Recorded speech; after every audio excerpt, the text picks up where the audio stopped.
Hello wrestling fans, I am the Pro Wrestle Machine. And this is August 5, 1996 Wrestling Observer Newsletter. Major changes to WWE syndication. Abrams dies. Kobashi wins Triple Crown for the first time.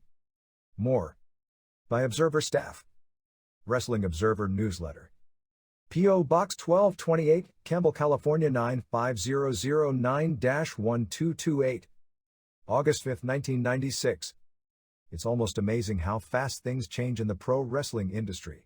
Only 6 months ago, it appeared that 1996 was going to be anything but a banner year for the United States industry. As 1995 came to a close, house shows were continuing at a low level for WWF, although there had been a slight increase after Thanksgiving. WCW had shown a house show increase in 1995 as compared to 2 previous terrible years, but it was still not looked at as a category in which the company was expecting to make any money. Buy rates were declining to dangerous levels. Television ratings, surprisingly, were remarkably stable considering the WWF's top-rated show was getting head-to-head competition. The theory was that house shows were becoming simply a loss leader for both promotions. They would run shows basically to give the wrestlers work, to keep the local syndication television stations happy since they were buying ads on their local stations, and in some cases paying the local station a percentage of the gross, thus as a way to keep their television in good time slots in the markets, and simply to give the company a live presence in markets which theoretically would help in terms of television ratings, which translates into ad revenue and merchandising. If a show made money, that was good, but the idea was almost to run shows not to lose too much money. The money would largely be made on the monthly pay-per-view show, which were declining rapidly, and in ancillary ways such as ad revenue, merchandising, magazines, 900 lines, etc. 6 months later, all the theories are out the window. While pay-per-view per show revenue is down significantly on both sides, in the case of WWF, they've run 6 PPVs thus far in 1996 as opposed to 4 in 1995, so the decline is somewhat misleading in that the company has probably derived more actual dollars from pay-per-view this year as in the same period last year. WCW, on the other hand, ran 4 shows in 1996 and 1995, so the decline is exactly what it appears to be. Nevertheless, it appears even with a hotter product overall and what appears to be far more overall interest in wrestling, buy rates haven't followed suit. The WCW Outsiders angle, which has been a huge boon to television ratings, when the payoff came, drew less on pay-per-view despite coming on the heels of perhaps the best pay-per-view show in years, than the July show did the prior year. WWF numbers continue on a declining course for the most part since a very strong first quarter with very successful Royal Rumble and a successful First in Your House. What has been a surprise is that both companies are making sizable profits touring. In the case of the WWF, the numbers above are misleading in a sense that the company is running less than half as many shows as they did last year, which means more shows in major markets and all the big talent is on every show, so no B shows in smaller markets to take down the average. Nevertheless, if house shows were looked at as being break-even last year, the changes have been for the better because they are clearly profitable once again. In the case of WCW, the huge increase is a result of a few things: overall more interest in the company, which mainly stems from the Monday Nitro show being live each week and drawing good numbers, and the Ric Flair-Randy Savage angle, which headlined the vast majority of house shows this year and picked business up in a big way. From a television rating standpoint, the results aren't a surprise. WCW has increased, largely due to Nitro. WWF has declined, again largely due to Nitro. For the industry as a whole, this year has been a surprising positive. In an industry that has largely been on a slight decline after a fallout in 1992, this year has been the first sign of a serious resurgence of overall interest, even with pay-per-view declining likely due to the number of shows being presented catching up with both sides. It's better for the promoters, as it appears for the first time since perhaps the mid-80s, there are 2 national companies that are both making a profit and neither is in a decline or in any apparent danger of not being around for the long haul. It's better for the wrestlers, although some need a crash course in basic economics. As has been the case the past few weeks in the NBA with the incredible deals signed by Shaq and Michael Jordan, the second and third level players have had salaries brought into the stratosphere as well. Any breakthrough by the top level usually brings the pay scale up for the middle and lower level players. Instead of players being upset or jealous of dollar figures that on the surface look ridiculous, every new record should be something all the underneath boys, whether it be in wrestling or basketball, should look as a positive because it'll eventually carry over. The greatest thing for the WCW wrestlers and the single greatest thing for the industry as a whole was Kevin Nash and Scott Hall jumping to WCW. It was great for WCW because it made the wrestling war that much more competitive. It forced the hand of Vince McMahon into giving downside guarantees on contracts, breaking a lengthy company policy against any type of guaranteed salary except for Hulk Hogan.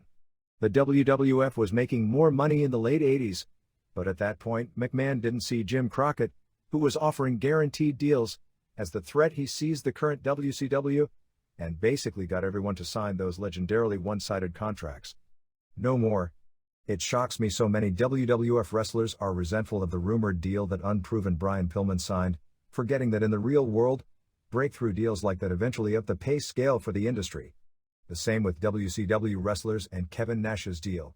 Sure, there are wrestlers who have during their career drawn more money and may be better performers than either of them in their respective companies that are earning less money. Life isn't fair, and in almost every aspect of life, timing is everything. But as an overall industry pattern, these deals are the best thing for everyone.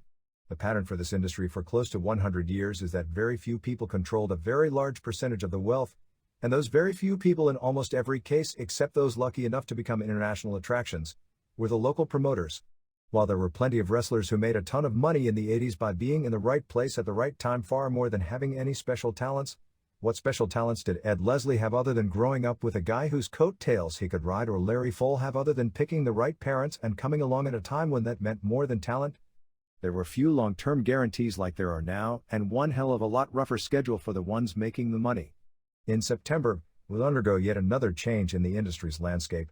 Titan Sports has made a decision to drop compensation when it comes to its syndicated package. Compensation deals, which basically means the company pays the television station to run its program as opposed to the opposite, which had been the backbone of the television industry until the past few years, have been around for decades. Once the television industry realized the local wrestling television show, no matter how much it drew in local ratings, was a necessity for the local promoter to fill his houses, they were able in many cases to cut themselves in for a small piece of the action. Still, compensation deals were in their infancy until Titan Sports in 1984 began buying existing traditional time slots in major markets from the local promotion. Eventually, Titan was able to wean many of its compensation deals away because it became an end product and stations could sell advertisers on the show. As advertisers started shying away from buying the local wrestling shows, television went on to other things, and both WWF and WCW for the most part in the major markets have been paying for television time to keep the local presence in the market, and because it's basically a necessity to have syndication in the big markets to sell national advertising, and because it was thought that one couldn't run profitable house show business consistently in a market without the direct television advertising the show. The cost of maintaining a syndication network, whether local or national, nowadays must be more than income from the national advertising one can garner from that network, or else WWF wouldn't have made this decision. There are many who blame the weekly debt of maintaining syndication as the key factors that put down Bill Watts' Universal Wrestling Federation in 1987 and Jim Crockett Promotions in 1988. It was also the key reason Smoky Mountain Wrestling was never able to turn the corner. The debt of buying television in markets one was planning to run house shows was considered a necessary and increasing cost of doing business. Things have changed, largely due to a hotter product and changing viewer patterns. The WWF and WCW have done consistently strong business this year, going on tour with a large percentage of shows in markets without any local television, sold basically off locally bought mass media advertising and publicity and the hype generated off the Monday night cable shows. In years past, it was the syndicated shows that were the prime shows as far as development of angles, and fans who watched one show per week would watch the weekend syndication on their local station. Now everyone knows if you watch one show per week, to watch on Monday nights, and house shows sold with ads bought on the Monday night shows can do profitable business. Let's use the San Francisco market as an example, shows how the events have played out over the years. In 1984, the WWF, the so-called outsiders, bought the time slot of the AWA in the San Francisco market on a mid-level UHF station, Channel 20, for $100,000 per year. While lots of forces in wrestling complained about the territorial infringement, it was hardly different historically than 4 years earlier when the AWA did pretty much the same thing in the dying days of the Shire territory. The AWA was forced to pay to get on a weaker station. Eventually, the WWF was able to gain enough popularity to move to Channel 2, the leading independent station on the West Coast for both its superstars and challenge shows, paying the station in the neighborhood of $150,000 per year, along with 5% of the grosses from local house show. Closed circuits of WrestleMania counted in this formula, as KTVU used to make a lot of money in the early days of WrestleMania when it was primarily closed circuit before pay-per-view matured. At some point that compensation figure may have been lowered or even dropped. As the years went on, WWF drew consistently huge business in both San Francisco and Oakland off that station. At one point, NWA bought one of the top slots away from WWF, which lost Challenge, and with the loss of the B Show, there was a noticeable decline in the WWF crowds and NWA came in, sometimes doing good business but usually doing what would be termed disappointing houses. Challenge eventually replaced the NWA worldwide once again. The WWF's business went back up. Eventually, Challenge was dumped, and the gates fell. Finally, in the wake of all the bad publicity, Superstars was dumped and for the most part WWF hasn't had syndication in this market, one of the top 5 in the country. And without television, the rare house shows in the market didn't draw except a few television tapings in a medium-sized college gym in San Jose.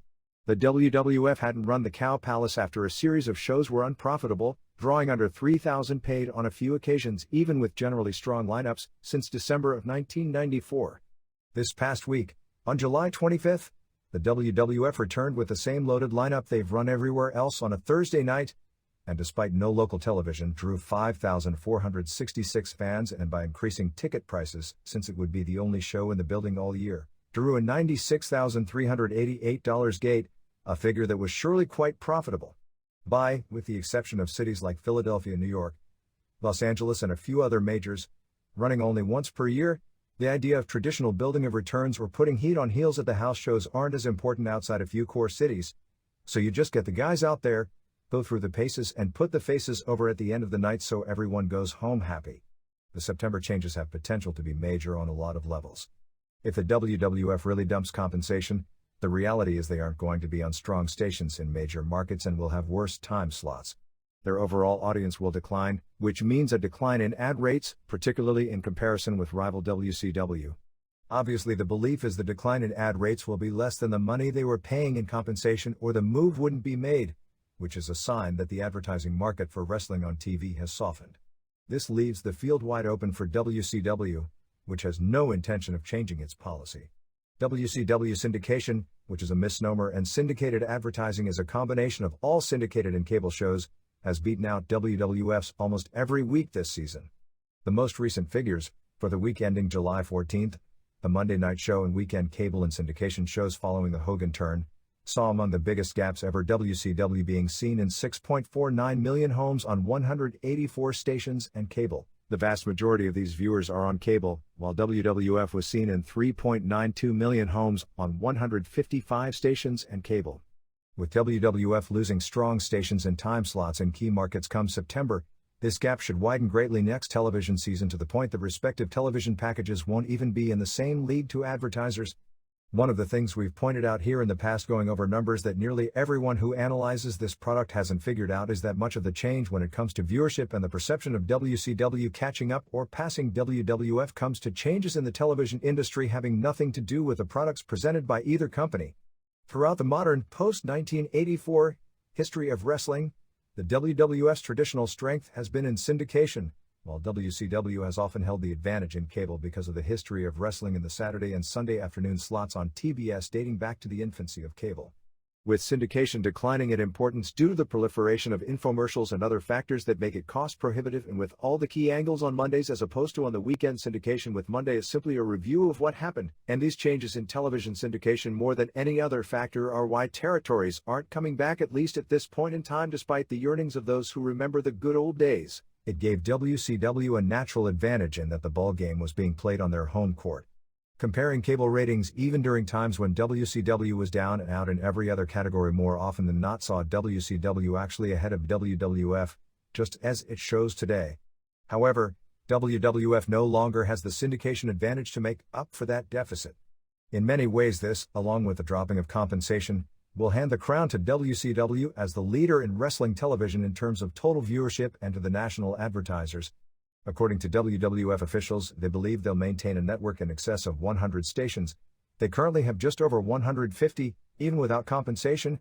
However, it is the bigger markets that they'll be most vulnerable, and since those are the markets they'll lose without compensation. With Fox's baseball programming, both New York and Los Angeles syndication will be moved, with the New York Superstars show following the Saturday baseball game. Without compensation, it's doubtful either Fox station will keep WWF, and they'll be scrambling for weaker stations in the fall. If New York and Los Angeles turn out like San Francisco, in that they can't find a station to carry the shows. Those shows will drop in importance once again, even though WWF officials have continually denied rumors floating that they are considering dumping syndication altogether. Many shows with long-standing histories, Phil Donahue being an example, were no longer able to survive once losing New York and San Francisco. Obviously, the WWF recognizes all this and figures in its streamlined form of running maybe 150 to 175 domestic house shows as opposed to nearly 1,000 in its heyday, with a strong concentration on pay-per-view, that this current upturn in business will continue.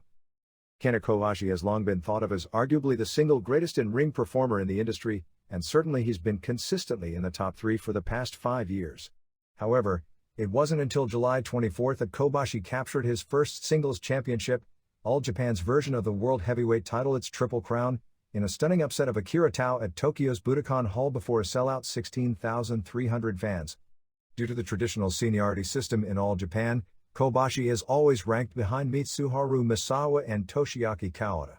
Even though he started as roughly the same time as Tao, because Tao was older, had a name from sumo wrestling before turning pro, and as time went on, needed the extra push because Kobashi got over strong based purely on ability. Kobashi had never beaten Tao in a singles match.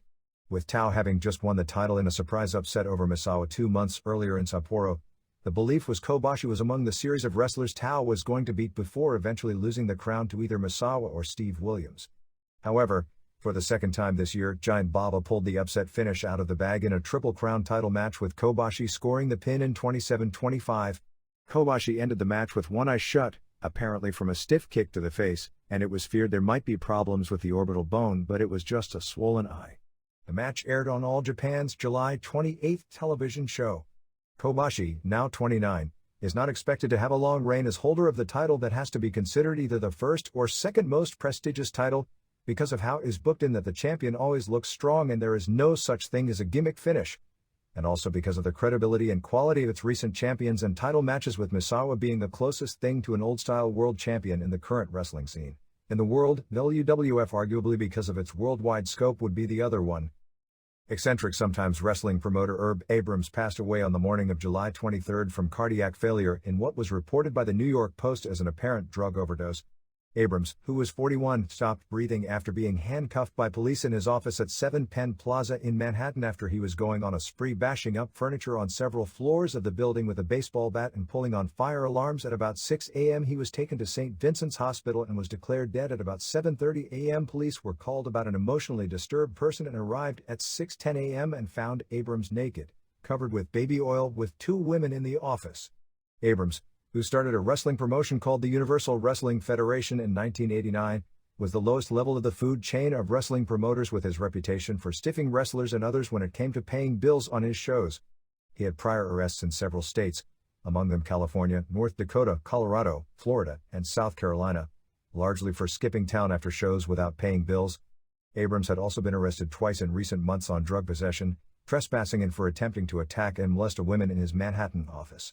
His most recent foray in wrestling was a live cable special on Sports Channel America called The Blackjack Brawl on September 25, 1994, from Las Vegas, headlined by Steve Williams vs. Sid Vicious and using major names such as Dan Spivey, Johnny Ace, Missy Hyatt, Bob Orton, Tony Halme, Cactus Jack, and Jimmy Snuka. The event, which drew just 228, paid in a 17,000-seat arena despite Abrams pulling a coup and getting Williams on the Jay Leno show to plug the event, was so bad on so many levels that despite a tiny viewing audience, was voted the worst major wrestling card in the Observer poll for that year.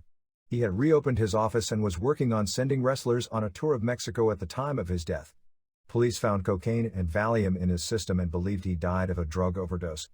Police had found Abrams with cocaine in his office in an April arrest when he was allegedly holding a woman hostage and robbing her, and he was charged in the incident with unlawful imprisonment, assault, and attempted rape in a case that was still pending. Abrams was a longtime wrestling fan in New York dating back to the days of superstar Billy Graham and Bruno Sammartino. He ran a clothing store and burst onto the wrestling scene in 1989 at a John Arezzi fans convention in New York, announcing the formation of his new federation that was going to put the WWF out of business.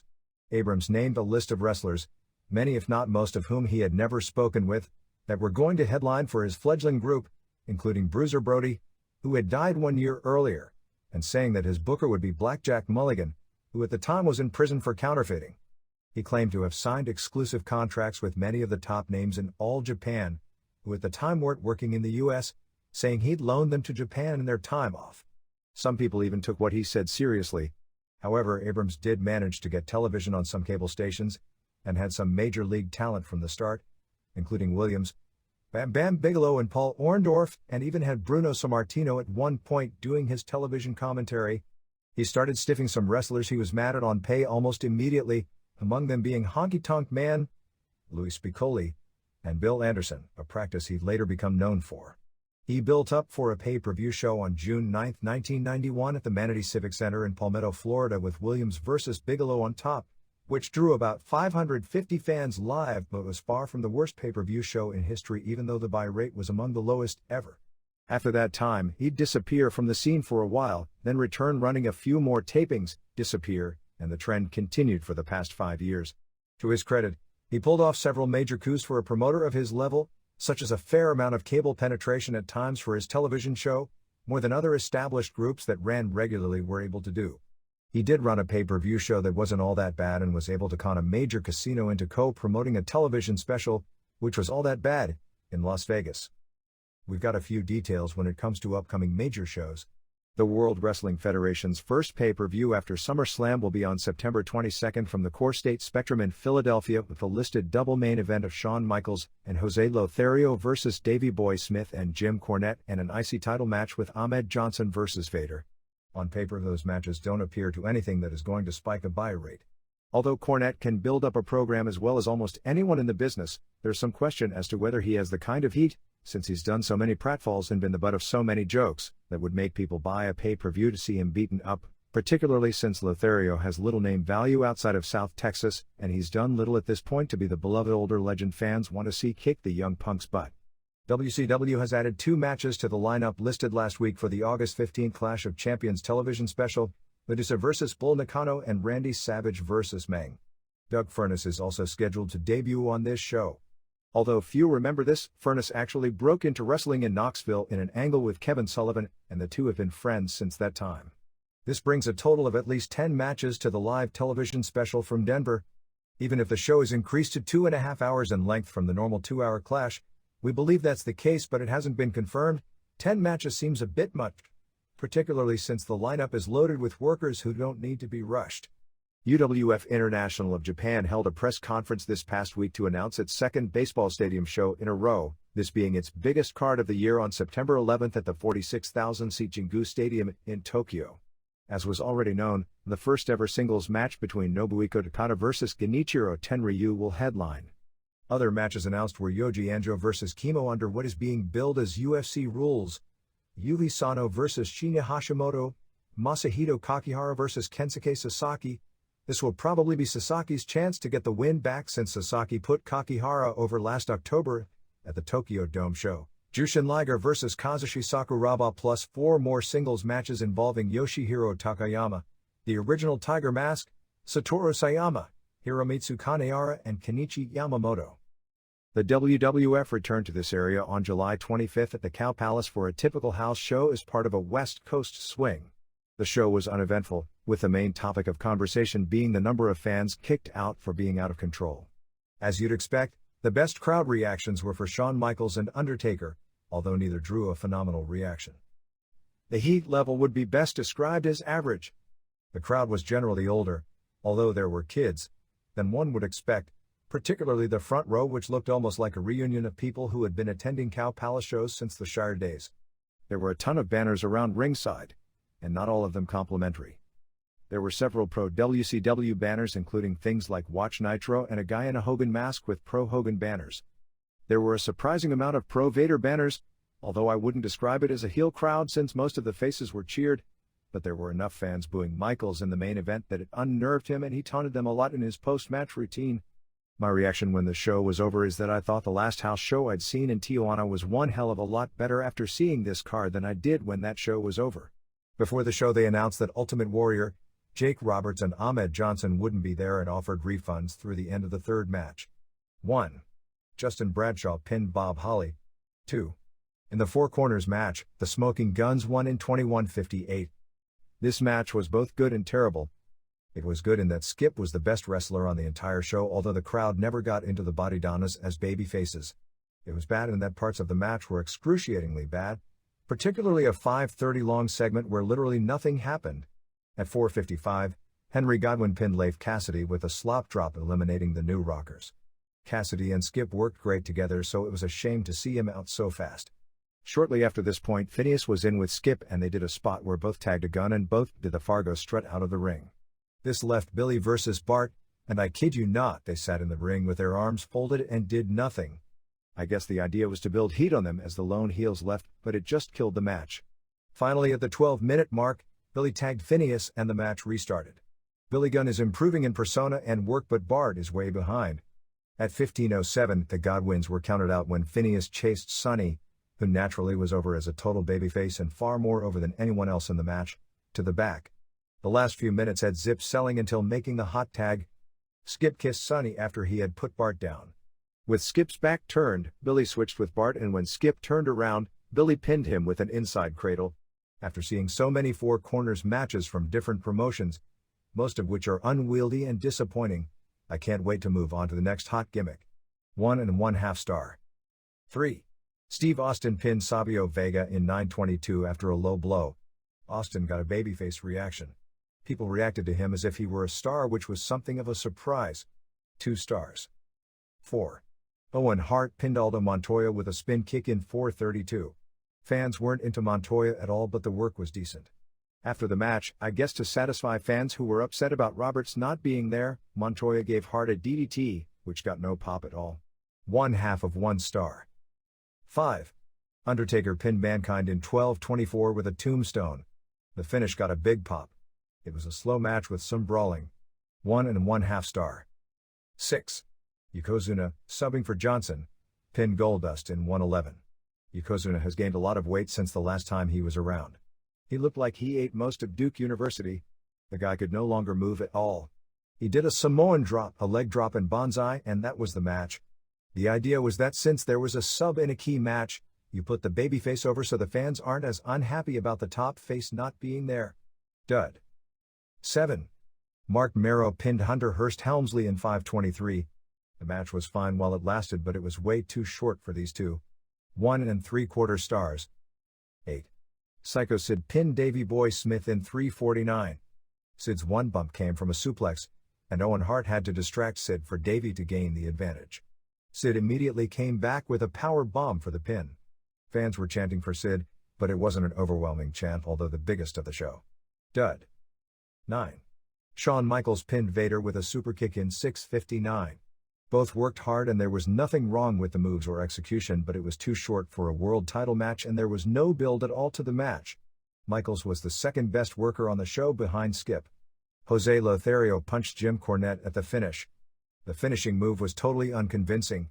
A trivia note that among those in attendance at the show was the mother of Leon White, who lives in Modesto about 2 hours away from the Cow Palace, and this is probably only the second or third time she's ever seen her son wrestle live. 2.25 stars.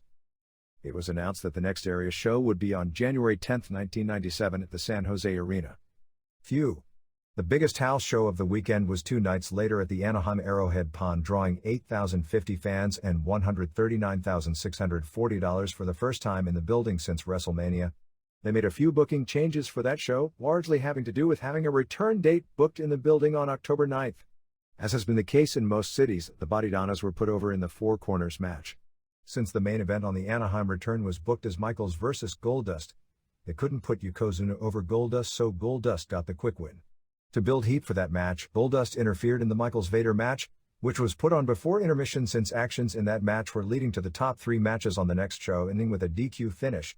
With the 2-on-1 taking place on Michaels, Sid did the run-in to set up Sid vs. Vader on the return show. They also announced, since they ran spots as well during that match, that Cornette would wrestle Lothario in a singles match. Undertaker Mankind was moved from before intermission to the final match on the show since they needed to put the main event on early so they could build the grudges and then announce the top matches for the return. We have a couple of notes regarding our recent feature on former Olympians who went on to pro wrestling. As it turns out, we left out a very important figure in the story in that he's the only person ever to both win a gold medal in the Olympics and a major World Heavyweight Wrestling Championship. Thanks to former wrestler and longtime historian Steve Neese of Muscle Mag International for this info. Henri Deglon won the Greco-Roman gold medal in the unlimited division in the 1924 Olympics representing France. He was later involved in a pro wrestling controversy about the world heavyweight title. On May 4, 1931, Deglon wrestled champion Ed Strangler Lewis in Montreal. If you go back to the piece in the July 8 Observer, you'll notice in the section on Ed Don George, when Boston area promoter Paul Bowser, who had gotten into the championship picture as a key figure with Lewis when he had his wrestler, Gus Sonnenberg, so hot that Lewis and Billy Sandow, who controlled a version of the title, wanted the title on him to feud with Lewis, which brought Bowser into the trust. George was given the title by Bowser, without telling either Lewis or Sandow, after Sonnenberg had been embarrassed on a busy street corner when a no-name middleweight wrestler who was friends with rival promotion star Jim Londos beat up Sonnenberg in front of witnesses that got a ton of pub in that the world champion wrestler was beaten up on a busy street by a small no-name guy. Bowser put the title on George, who was in the Olympics, with the idea he wanted the title on a guy who could handle himself against an attack out of the ring or a double cross in the ring. Lewis apparently got revenge on April 14, 1931 by telling George he was going to win the title that night in the ring, and with Lewis rep, even as good a wrestler as George was, he didn't challenge him and voluntarily dropped the title at Lewis' request, which was a double cross on Bowser. It was only 3 weeks later that Bowser got his revenge, booking Lewis to defend the title against Deglon in Montreal. Stories about this match differ. According to Luthez recollections in his book, after the second fall of the match that Lewis was under the impression he was going to win, Deglon bit himself on the arm until he drew blood while in the dressing room. In those days the wrestlers returned to the dressing room between falls in the main events for several minutes in order for the promoter to make money selling concessions. He kept it covered and in the third fall screamed, "Show the ref the teeth marks," and the ref saw all the blood and disqualified Lewis and declared Deglon champion. Others have claimed that the Battle of the Bite finish was a worked finish that everyone involved knew about beforehand as simply a gimmick finish for controversy purposes in changing the title without Lewis having to do a job.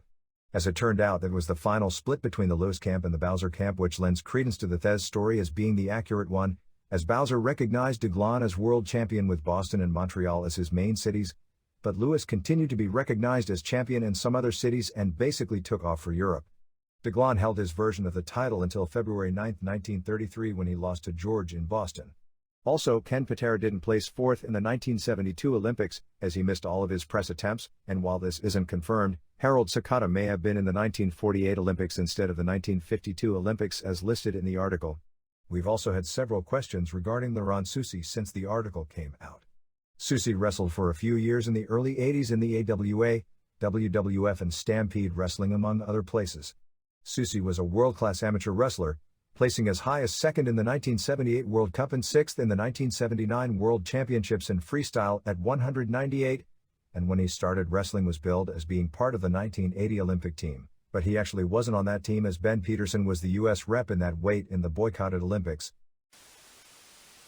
Results: July 15, Ciudad Madero, AAA Triple Mania 4C, 12,000, Cardinal and King Boy B Novato I and Acercio are 15 and Manrak B Lover Boy and Dragon Boy, Mascara de Sagrada Jr. and Super Muñequito and Mini Frisbee B Espectritos 1 and 2 and La Parquita.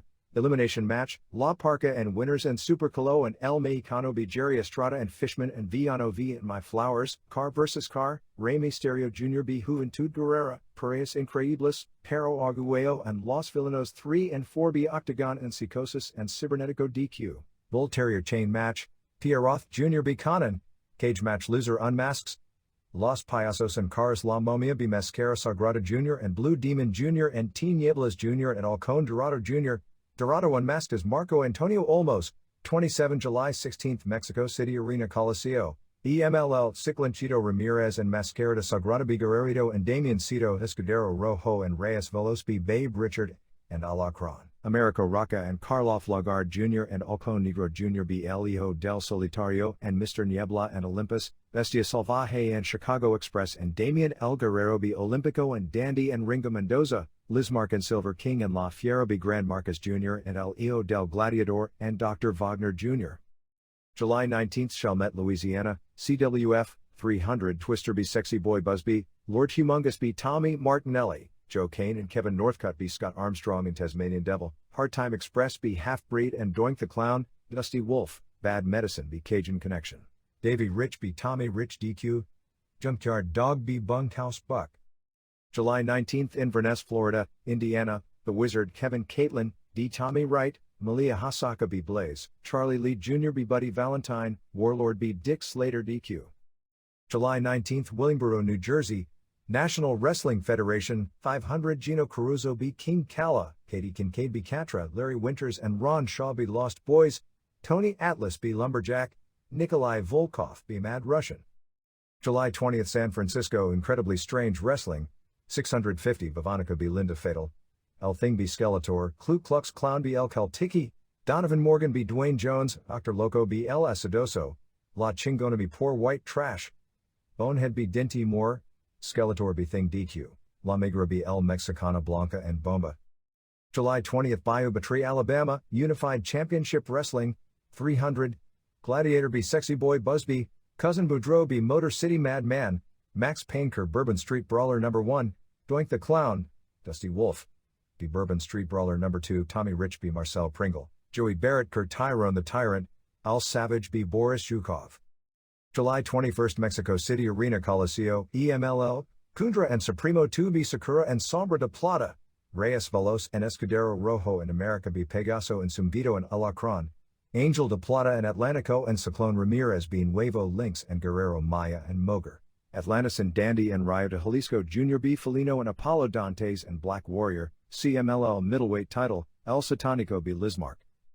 July 21st, Marrero, Louisiana, Cajun Wrestling Federation, 285, Blade Boudreaux B. Lord Humongous Sandman not original, The Half-Breed Taz not original, B. Joe Kane, Carl Fergie B. Tommy Martinelli, Doink the Clown, Dusty Wolf, B. Al Savage, Hard Time Express Cajun Connection, Tommy Rich DDQ Davey Rich. July 22nd, Seattle, WWF Monday Night Raw tapings, 6,755, Salvatore Sincere B. Billy Two Eagles, Sid B. Justin Bradshaw DQ, Mark Marrow B. The Goon, Mankind v. Freddie Joe Floyd, Goldust B. Barry Horowitz, WWF Tag Titles, Smoking Guns NC Ahmed Johnson and Shawn Michaels, Davey Boy Smith B. Henry Godwin, Vader B. Marrow, Steve Austin B. Undertaker Core, New Rockers NC Body Donnas, Johnson 1 Battle Royal, Sid B. Smith, Farouk Azad, Ron Simmons, B. Skip Crush B. Savio Vega, Godwin's B. T.L. Hopper and Who Jim Neidhart, WWF title, Michaels B. Owen Hart DQ, WWF title, Michaels B. Vader, IC title, Johnson Kerr Azad, Undertaker B. Mankind. July 23rd, Atani Sun Beach, Tokyo Pro Wrestling, 65,000 free beach fireworks festival show, Masanobu Kurisu B. Okudo, Brasso de Oro and Brasso de Plata B. Tamura and Shocker Gecko B. Astro Ray Jr. Black Waizama, 2 Cold Scorpio, and Akihiko Masuda B. Billy Black and Great Kabuki, Shigeo Okamura 1 Battle Royal, Abdullah the Butcher and Daiko Kubo Benkei B. Kishin Kawabata and Takashi Ishikawa. July 23rd, Yakima, Washington, WWF Superstars tapings, 2,922, non-squash results, Salvatore Sincere B. Billy Two Eagles, Sid B. Brooklyn Brawler, Aldo Montoya B. Jerry Lawler, Undertaker B. Who, T.L. Hopper B. Barry Horowitz, Mark Marrow B. Who, Marrow B. Steve Austin DQ, Freddie Joe Floyd B. Zeb, Sid B. Marty Jannetty, Floyd and Savio Vega B. Justin Bradshaw and Zeb Crush B. Montoya, Sid B. Davey Boy Smith, Undertaker B. Mankind DQ, WWF title, Shawn Michaels B. Vader. July 23rd, Orlando Disney Studios, WCW Saturday Night Tapings, 600 Full House All Freebies, Dean Malenko B. David Taylor, Ric Flair and Arnold Anderson and Chris Benoit and Steve McMichael B. Jim Powers and Chavo Guerrero Jr. American Males, Sting and Randy Savage B. Nasty Boys, The Giant B. Booty Man.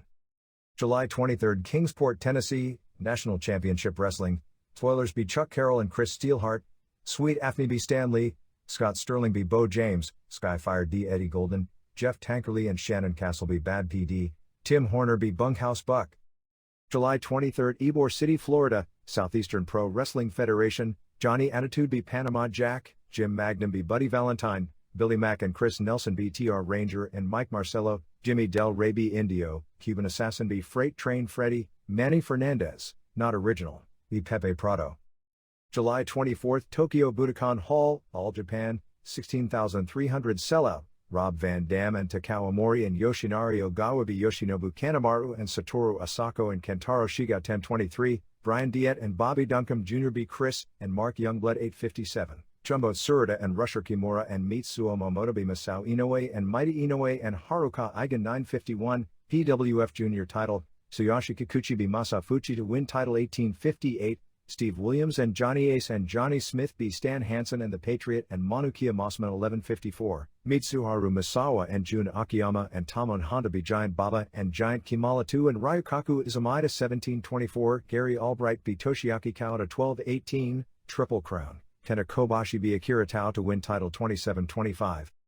July 24th Cincinnati, WCW 3559, Alex Wright b Disco Inferno Dog Collar Match, Public Enemy b Nasty Boys, Dean Malenko b Eddie Guerrero, WCW Tag Titles, Rick and Scott Steiner b Harlem Heat to win titles, Scott Hall and Kevin Nash b Sting and Lex Luger DQ, non-title, Randy Savage b Ric Flair. July 24th Kiryu New Japan, 2150, Kunyaki Kobayashi b Tatsuhito Takaiwa, Akira Nagami b Nobakazu Hirai, Tadao Yasuda and Osamu Nishimura b Akitoshi Saito and Tatsutoshi Goto, Hiroyoshi Tenzan b Michiyoshi Ohara, Hiro Saito and Masa Chono b Riki Chashu and Yuji Nagata, Tatsumi Fujinami and Shiro Koshinaka b Nobutaka Araya, and Koki Kitahara.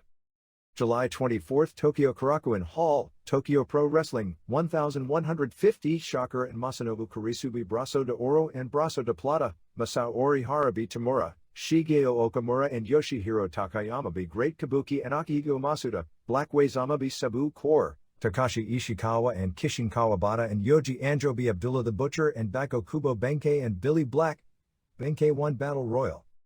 July 24th Brooklyn, New York, Universal Superstars of America, Golden Greek b Tony Rambo, Ken Sweeney b Duke Snyder, Rhino Powers DDQ East Village Riot Squad, Virgil b Gino Caruso, Bam Bam Bigelow b Typhoon, Bodyguard for Hire b Christopher Michaels. July 24th Wakiyanagi, Michinoku Pro, 232, Wellington Wilkins Jr. b Naohiro Hoshikawa, Super Delphin and Grand Naniwa b Kendo and Pilato Suicida, World Lightweight Title, Johnny Saint b Masato Yakashiji, Tiger Mask and Ran Hamada and Great Sasuke b Shiryu and Dick Togo and Men's Teo DQ. July 25th Oyama, New Japan 1850 Sellout Nobakazu Hirai b Yutaka Yoshi, Akira Nagami and Akitoshi Saito b Tatsuhito Takaiwa and Tadao Yasuda, Hiroyoshi Tenzan and Masa Chono b Michiyoshi Ohara and Tatsutoshi Goto, Shiro Koshinaka b Hiro Saito, Riki Chashu and Yuji Nagata b Nobutaka Araya and Koki Kitahara, Tatsumi Fujinami and Osamu Nishimura b Kengo Kimura and Kunyaki Kobayashi. July 25th Shimizu, Tokyo Pro Wrestling, 725, Brasso de Oro and Brasso de Plata b Masanobu Kurisu and Shocker Astro Ray Jr. b Akihiko Masuda, Black Waizama and Shigeo Okamura b Billy Black and Great Kabuki, Tamura 1 Battle Royal, Sabu b Gecko, Abdullah the Butcher and Daiko Kubo Benkei b Takashi Ishikawa and Kishin Kawabata. July 25th Yukaichi, FMW, Nanjo Hayato b Okamoto, Crusher Maidamari and Shark Tsuchiya b Aki Kanbayashi and Kaori Nakayama, Hisakatsu Oya b Tetsuhiro Kuroda, Super Leather and Headbanger and Toryu b Taka Michinoku and Riki Fuji and Shoichi Funaki, Megumi Kudo b Miwa Sato, Masato Tanaka and Katsutoshi Niyama b The Gladiator and Alcone Negro Jr., Street Fight, Wing Kanemura and Haido and Hideki Hasaka b Mr. Pogo and Koji Nakagawa and Gasaku Goshigawara. July 25th Koji, IWA, 150 Takeshi Sato b Jun Nagoka, Emi Motokawa b Kadota, Katsumi Hirano and Tudor the Turtle b Ryo Maik and Akinori Sukioka, Orito b Fili Nito, Tiger Jeet Singh and Freddy Krueger b Keisuke Yamada and Keizo Matsuda, WWA Lightweight Title, Hiroshi Itakura b Flying Kid Ichihara, Tarzan Goto and Mr. Ganasuke b Takashi Okano and Leatherface. July 26th Muncie, Indiana, WCW 3500, Alex Wright b Disco Inferno 3 1/4 stars, Dog Collar Match, Public Enemy b Nasty Boys 1 1/2 star, Dean Malenko b Eddie Guerrero 3 3/4 stars, WCW Tag Titles, Rick and Scott Steiner b Harlem Heat 2 3/4 stars, Kevin Nash and Scott Hall b Sting and Lex Luger DQ 2 1/2 stars, non-title Randy Savage b Ric Flair 2 3/4 stars.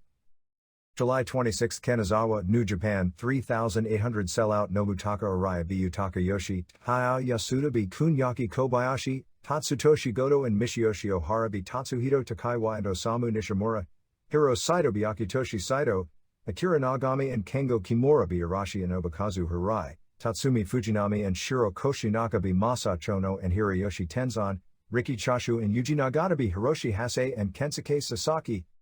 July 26, Jim Thorpe, Pennsylvania, ECW 600, El Puerto Rican B Supernova, Devon Dudley B. Hack Myers, ECW TV title, Shane Douglas B. Bubba Ray Dudley, Taz B. Sandman, Gangstas B. Devon Storm and Damian Kane, Brian Lee B. L.A. Smooth, ECW tag titles, Eliminators B. Mikey Whipwreck and Chris Jericho, Terry Gordy and Tommy Dreamer B. Bruise Brothers.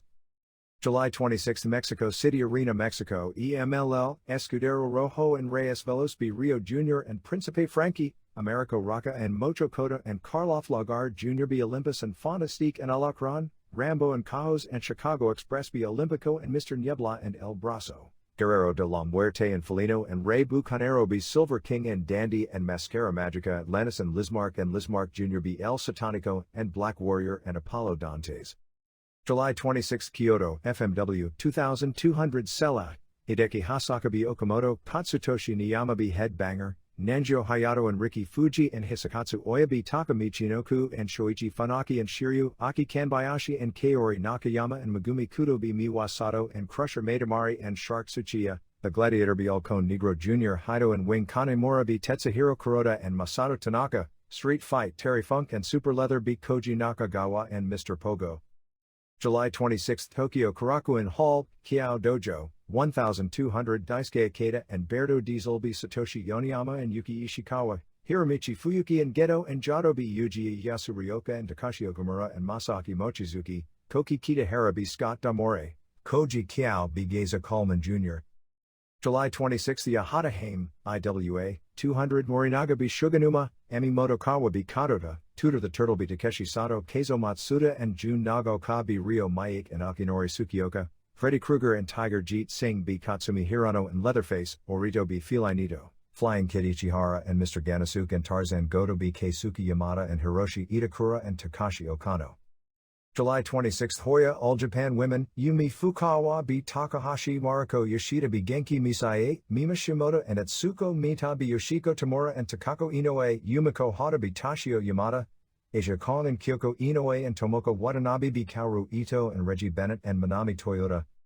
July 26, Aizu Wakamatsu, Michinoku Pro, 377, Kendo B. Masato Yakashiji, Piloto Suicida D. Johnny Saint, Grand Naniwa and Super Delphin B. Naohiro Hoshikawa and Tiger Mask, Great Sasuke and Wellington Wilkins Jr. B. Dick Togo and Shiryu DQ, WWA Junior LT. Title, Grand Hamada B. Men's Teo.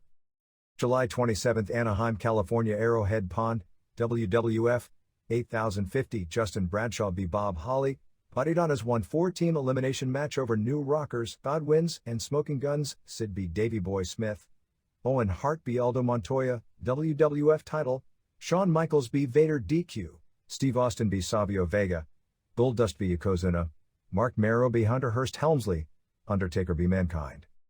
July 27, Dayton, Ohio, WCW 4100 with 3100 paid, Alex Wright B. Disco Inferno 2.5 stars, Dog Collar Match, Nasty Boys B. Public Enemy 3.5 stars, Eddie Guerrero B. Dean Malenko 4 stars, WCW Tag Titles, Harlem Heat B. Rick and Scott Steiner to regain titles 3 stars, Kevin Nash and Scott Hall B. Lex Luger and Sting DQ 3.75 stars, non-title cage match, Randy Savage B. Ric Flair 3.75 stars.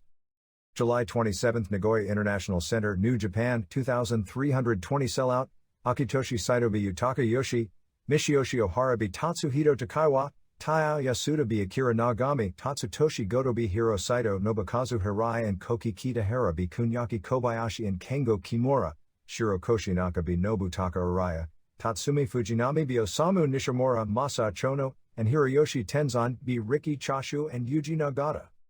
July 27, Warwick, Pennsylvania, ECW 860 Taz and Bill Alfonso B. Sandman and Todd Gordon, Supernova B. El Puerto Ricano, Hack Myers B. Devon Storm, Mikey Whipwreck B. Stevie Richards, ECW Tag Titles, Eliminators B. Pitbull No. 2 and Bubba Ray Dudley, Gangstas B. Bruise Brothers, ECW TV Title, Shane Douglas B. Chris Jericho, Taz and Brian Lee B. Terry Gordy and Tommy Dreamer. July 27, Kawasaki, Pro Wrestling Fujiwara Gumi Dick Murdoch Benefit Show, 459, Ultraman Jr. and Phoenix and Kid B. Archangel and Blazer and the Greek, Onryo B. Figaro, Masashi Aoyagi and Shigeo Okamura and C. Masayoshi Motegi and Hirofumi Miura, Shinichi Nakano be Kamikaze, Yoshiaki Fujiwara be Tatsuo Nakano. July 27, Tokyo Korakuen Hall, LLPW 1500, Soro Okino be Wadab, Mizuki Endo be Keiko Aono, Harley Saito be Michiko Nagashima, Shinobu Kandori be Eagle Sawai, LLPW 6 women titles, Yasha Kurenai and Carol Midori and Mikiko Futagami be Michiko Omukai and Norio Tadano and Rumi Kazama. July 27, Sakata, Michinoku Pro, 426, Super Delphin be Kendo, Shiryu and Men's Teo and Dick Togo be Naohiro Hoshikawa and Tiger Mask and Gran Hamada, WWA middleweight title, Great Sasuke be Pilato Suicida to win title. July 27, Utsunomiya, All Japan Women, Ri Tamada be Shinza, Yoshiko Tamura be Nakanishi, Genki Misai be Yumi Fukawa, Manami Toyota and Mariko Yoshida be Mima Shimoda and Yumiko Hata, Tashio Yamada be Tomoko Watanabe, Etsuko Mita and Kyoko Inoue and Takako Inoue be Asia Kong and Reggie Bennett and Kaoru Ito. July 27, Obihiro, Big Japan Pro Wrestling, Crusher Takahashi be Satoru Shiga, Ichiro Yaguchi be Yuichi Taniguchi, Yoshihiro Tajiri be Yosuke Kobayashi, Dr. Wagner Jr. be Masahiko Kochi, Bullpain be Bruiser Okamoto, Seiji Yamakawa and Kendo Nagasaki and Jason Knight be Mighty Kodiak and Mitsuhiro Matsunaga and Shoji Nakamaki. July 27, Maibashi Tokyo Pro Wrestling, Astro Ray Jr. and Billy Black be Brasso de Oro and Brasso de Plata, Gecko be Shocker, Black Waizama be Akihiko Masuda, Great Kabuki be Kishin Kawabata, Sabu be Tamura, Abdullah the Butcher and Daiko Kubo Benkei be Shigeo Okamura and Takashi Ishikawa. July 27, Vienna, Austria CWA 1000, August Smile be Drew McDonald, Tony St. Clair be Bruiser Mastino, Mantor, DQ, Rambo and Michael Kovac be Brian Armstrong and Dan Collins, David Finley be Ulf Herman, CWA middleweight title, Franz Schumann be Kendo Kashin. New Japan's Tokumitsu Ishizawa July 27, Knoxville, Tennessee, Tennessee Mountain Wrestling, Stan Lee be Chris Steelhart, Casey Thunderker James Blevins, Eddie Golden and Steve Sky Firedker Rick Savage and Dave Jericho, Tracy Smothers, Freddie Joe Floyd, be Rick Savage, Mongolian Stomper and Chris Powers be 8-Ball Jones and Mr. Olympian, Bunkhouse Buck be Dirty White Boy, TJ Hopper, to win TMW title. July 28, Osaka Rinkai Sports Center, New Japan 2250, Nobutaka Araya be Kunyaki Kobayashi, Akira Nagami be Tatsuhiro Takaiwa, Osamu Nishimura be Akitoshi Saito, Nishiyoshi Ohara be Hiro Saito, Kengo Kimura be Tadao Yasuda, Koki Kitahara and Nobukazu Hirai be Yuji Nagata and Tatsumi Fujinami, Masa Chono and Hiroyoshi Tenzan be Shiro Koshinaka and Tatsutoshi Goto.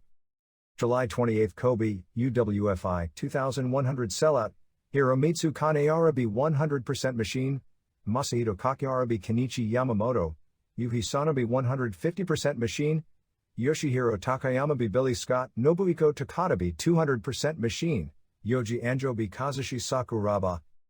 July 28, Tokyo Korakuen Hall, All Japan Women, 1650 Kawamoto D. Wakezawa, Genki Misae be Takahashi, Ritamata be Yumi Fukawa, Asuko Mita and Tashio Yamada be Yoshiko Tamura and Mariko Yoshida, Kyoko Inoue be Shaparita Asari, Manami Toyota and Mima Shimoda be Kaoru Ito and Tomoko Watanabe, Reggie Bennett be Asia Kong, Yumiko Hata be Takako Inoue. July 28, Sapporo, Big Japan Pro Wrestling, Crusher Takahashi be Yosuke Kobayashi, Yuichi Taniguchi be Masahiko Kochi, Mighty Kodiak and Bullpain be Satoru Shiga and Bruiser Okamoto, CMLLT, HWT. Title Dr. Wagner Jr. be Yoshihiro Tajiri to win title, Barbed Wire Board Street Fight Kendo Nagasaki and Jason Knight be Ishiro Yaguchi and Mitsuhiro Matsunaga Barbed Wire Board Street Fight, Seiji Yamakawa be Shoji Nakamaki. July 28, Hashoye, Tokyo Pro Wrestling, 615, Akihiko Masuda be Astro Ray Jr., Shocker be Brasso de Oro, Black Waizama be Tamura, Great Kabuki be Billy Black, Sabu be Gecko, Shigeo Okamura and Kishin Kawabata and Takashi Ishikawa be Abdullah the Butcher and Daiko Kubo Benkei and Brasso de Plata. July 28, Hatohira, IWA, 2500 Fairgrounds Festival Show, Takeshi Sato and Tutor the Turtle be Yakinori Tsukioka and Jun Nagaoka, Emimoto Kawa be Kadota, Orito be Felinito, Tiger Jeet Singh and Freddy Krueger be Hiroshi Itakura and Katsumi Hirano, Keisuke Yamada be Ryo Maik, Tarzan Goto and Mr. Ganasuke and Flying Kitty Ichihara be Leatherface and Takashi Okano and Keizo Matsuda. July 28, Toa Michinoku Pro, 213, Gran Naniwa and Naohiro Hoshikawa beat Tiger Mask and Masato Yakashiji. Johnny St. D. Men's Teo, Kendo and Gran Hamada beat Dick Togo and Shiryu DQ. Super Delphin and Wellington Wilkins Jr. beat Great Sasuke and Piloto Suicida. July 29, Orlando Disney WCW Monday Nitro taping, 450 Full House all freebies, Jim Duggan beat Mike Enos -3 stars, Sting and Randy Savage and Lex Luger NC Steve McMichael and Chris Benoit and Ric Flair 1 3/4 stars. Rick and Scott Steiner beat High Voltage 1/4 of 1 star, Eddie Guerrero beat Big Bubba 2 stars, WCW title, The Giant beat Greg Valentine dud. Special thanks to Larry Goodman, Adam Pennison, Paul Spiegel, Greg John, James Stanios, James Titus, Georgianne Macropolis, Dominic Valenti, Dan Paris, Travis Edgeworth, G.W. Graham, Sarah Moore, David Milliken, Ken Doucet, Evan McCloskey, Faye Ferguson, Neziba Mario, Jesse Money, Steve Dr. Lucha Sims. Japanese Television Rundown. July 14, All Japan. 1. Misawa and Akiyama beat Tao and Kawada to retain the double tag titles. This turned into an excellent match, but wasn't on the level of Misawa and Akiyama's recent title matches against Kawada and Tao and Williams and Ace. Misawa and Tao both did dives in the early minutes. Misawa took punishment for a long time, climaxed by Kawada dropping him on his head with a backdrop. Akiyama tagged in but was cut off and destroyed. The champs made a comeback with Misawa using a forearm tope, elbow suicida, and Akiyama a simultaneous plancha. Akiyama hit his exploder suplex, but Kawada came back with a high kick. They teased Tao using the choke slam off the apron on Akiyama but Misawa saved him. Lots of crowd heat at this point. Tao used his dynamic bomb and German suplex for near falls and even choke slammed Misawa and German suplexed him again on his head for more near falls. Misawa came back with a tiger driver on Tao, who kicked out, and even kicked out of a tiger suplex, but laid down after a second tiger suplex. An excellent finish. 4.5 stars. July 14, All Japan Women. 1. Shaparita Asari retained the WWWA Super Lightweight title beating Ri Tamada with the Sky Twister. Match went 12:09 and more than half aired on television. It was a collection of good moves with little heat, which is basically the story now for this promotion. Asari did a plancha from the top rope to the floor where she flew like Santo or Lizmark in their primes, but then did a flip dive that landed short. The Sky Twister didn't hit right. Technically a good match but not much emotion. 3.25 stars. 2. Reggie Bennett pinned Kaoru Ito to win the vacant All-Pacific title. About 2/3 of the match aired with Bennett winning with a power bomb. 2.5 stars. 3. Manami Toyota and Mima Shimoda won the WWWA tag titles from Kyoko Inoue and Takako Inoue. Basically the entire match aired. Shimoda must have been injured because she wasn't in much. As a group, these top women are still solid workers but they seem to be past their primes physically. Funny since all are 25 or 26. But AJW women of the past traditionally peak around 22 or 23, and AJW style is very physically oriented. The match didn't have the heat, which has been the story all year, but they had a big crowd. Toyota is missing more spots than ever before, particularly here springboard stuff off the ropes, and has cut down on the number of big moves, which may say something about all those moves physically catching up to her. That said, it was an excellent match lasting more than 30 minutes with great near falls. Toyota lost her balance attempting a springboard somersault plancha but hit a remnant of the move. She won the first fall out of nowhere by springboarding off the top rope from the ring back into the ring and hitting a sunset flip on Takako, which was a hot move. After lots of great near falls, Kyoko pinned Toyota with a clothesline. Third fall saw Toyota attempt to do her springboard somersault plancha right, and the first time, she fell off the ropes, but into the ring unharmed. She went and did it again and was unsteady on the ropes but pulled the move off. The teams continued to trade near falls including Kyoko and Toyota doing their signature moves, Niagara Driver and Japanese Ocean Cyclone Suplex, on each other before Toyota pinned Kyoko after a JOC suplex starting with Kyoko on the top rope. 4 stars. EMLL. The main angle on the July 26th show at Arena Mexico was building up a CMLL welterweight title match with Guerrero de la Muerte challenging Mascara Magica. The match probably takes place this week as Guerrero teamed with Felino and Rey Bucanero and destroyed Magica, who teamed with Silver King and Dandy, making him submit in the third fall before the challenges were issued back and forth. Guerrero challenged for the title while Magica said he wanted Guerrero's mask on the line. There was a shoot stretcher job in a prelim match where Olympico went to do a somersault plancha but his belt buckle caught the top rope, and he ended up going straight down, landing on the back of his head on the floor, but ended up being okay. The main event of the card saw Atlantis and Lismark Jr. over Apollo Dantes and Black Warrior and El Satanico. It was Lismark Jr.'s first television match, and he looked good and wasn't limping, but not as good as he looked before the broken leg, according to what we've heard. Although EMLL has complained about the wild matches ruining wrestling that AAA is putting on, this past week in Monterrey, Hector Garza faced Sandre Chicana in an ECW-style weapons match, which was basically the same deal AAA has been doing. The Promel show on TV Azteca still hasn't started, and apparently they will be doing television tapings on August 9th and August 16th, with the new start date of the show pushed back to August 16th. The first taping will be in a 2,500-seat building in Tlalnepantla with Vampiro and Lismark Jr. at Fantasma vs. Mascara Año 2000 and Universo 2000 in Valencia, Pirata Morgan, and Angel Azteca and Super Electra and Skyd vs. Pantrita del Ring and Shu El Guerrero, former AAA Kraken who jumped here after getting a big push in AAA, and Zapatista. Satanico beat Lismark on July 21st at Arena Coliseo to retain the CMLL middleweight title. The Vitorino Family Benefit Show will be on August 14th at Arena Coliseo with Lismark and Vampiro and Hector Garza vs. Connect and Emilio Charles Jr. and Negro Casas on top, plus Mil Mascaras, Tinieblas, Blue Demon and Fuerza Guerrera are all scheduled to attend as guests. AAA. Antonio Pena announced the biggest show of the year on November 20th at Plaza de Toros, the same building that Conan vs. Cien Caras drew 50,000 fans in 1993, and announced it would include the top wrestlers from WCW, New Japan and War. The biggest show of the week was on July 26th in Hidalgo with Conan and Mascara Sagrada and Rey Mysterio Jr. headlining against Pierroth Jr. and El Dorado Jr. in his first main event as a heel and killer. During the match, Il Valet Janet, who is like a Sherry Martel in her prime and has tremendous heat, came out with a second woman at ringside, wrestler Migali. The faces had Lady Victoria on their side. Victoria was eliminated from the match when Janet gave her a piledriver, and the way they sell the piledriver in Mexico, the idea of doing it to a woman is brutal. They did a post-match angle where Migali turned on Janet to build for a hair versus hair match down the line. For those keeping track of all the titles, on this card was a match where the Mexican Minis title was at stake with Super Muñequito defending against Espectrito. I don't know the result, but this card will air on television in Mexico City this coming weekend and on Galavision on August 10th.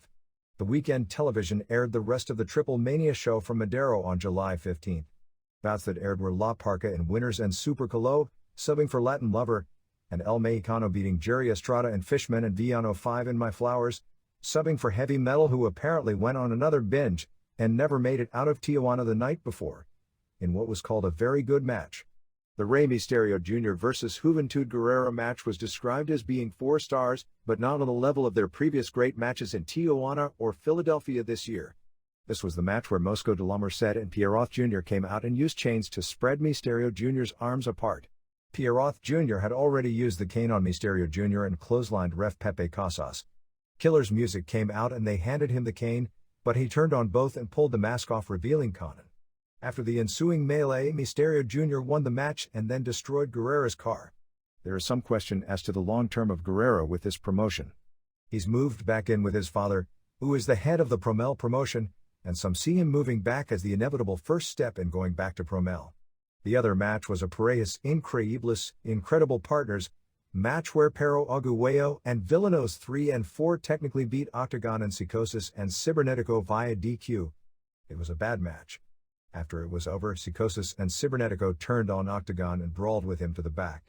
Then Los Villanos turned on Aguayo, who naturally by this point had juiced heavy.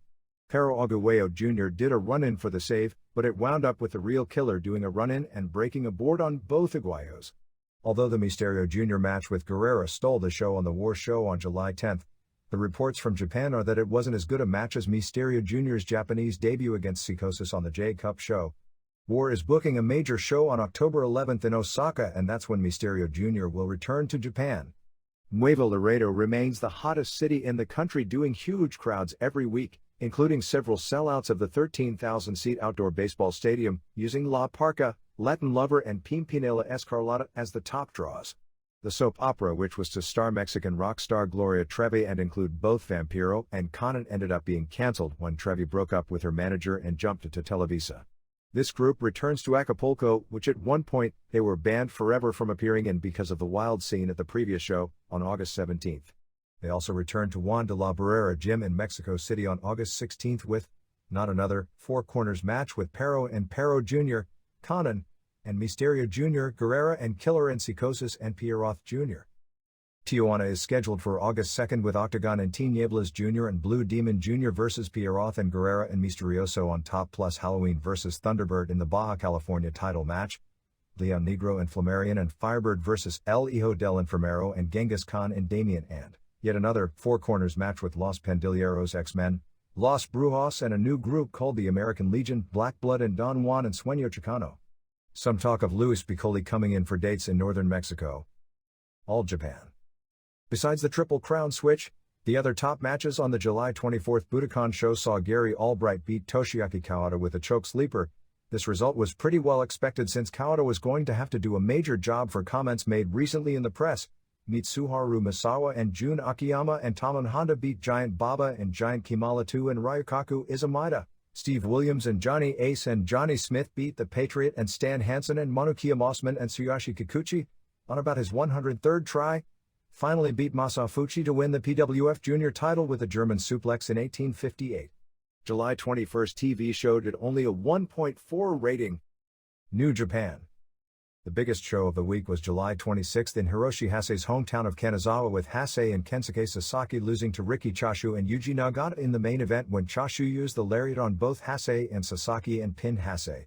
New Japan's gimmick when it comes to these things is athletic credibility, so Hase would figure to lose, as how can a guy as great a wrestler as Hase is work as a senator and then in his first match back beat the top stars who have been wrestling almost every night and are in top wrestling shape?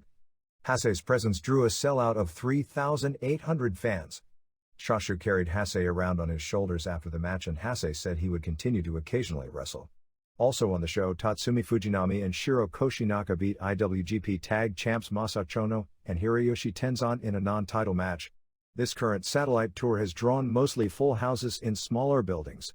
Tokumitsu Ishizawa has left for a tour of CWA for Auto Wands under the name Kendo Kashin. On July 27th in Vienna, he lost when challenging for the CWA middleweight title against Franz Schumann. He's expected back in January. July 27th TV show did a poor 1.2 rating. Other Japan notes. The two-night Women's Ultimate Fight Tournament on August 12th and August 13th at Budokan Hall will have first-round matches of Yumiko Hata vs. TBA, Colleen Healis, a kickboxer from Netherlands, against Yoshimoto pro wrestler Linus Asuka. Tanya White, a bouncer from Australia billed as a jiu-jitsu practitioner, against Reggie Bennett. And Roya Elena, a Russian judoka, versus Yoko Takahashi, a former AJW wrestler who now competes in martial arts. FMW's top matches for August 1st at the Shiodome in Tokyo are an explosive barbed wire match with Mr. Pogo vs. Terry Funk, the finals of the Independent World Heavyweight Title Tournament with Wing Kanemura vs. Masato Tanaka, a 1-on-3 cage match with Megumi Kudo vs. Shark Tsuchiya and Crusher Maidamari and another girl, both Miwa Sato and Bad Nurse Nakamura, who were originally scheduled in a 1-on-4 cage match, have been fired by FMW this past week. Hair vs. hair match with Nanjio Hayato vs. Takamichi Noku, and a 12-man battle royal. Funk returned to Japan on July 26, drawing a sellout 2,200 in Kyoto, teaming with Super Leather to beat Koji Nakagawa and Pogo in a street fight match when Funk pinned Pogo after using fire on him.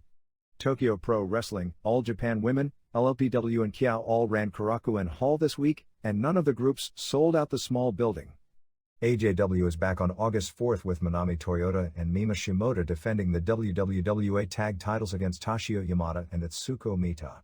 Tokyo Pro on July 24th had the first Sabu vs. 2 Cold Scorpio match. Scorpio is known as Black Uezama under a mask, with Uezama winning via count-out. LLPW had its trios title defended on top on July 27th.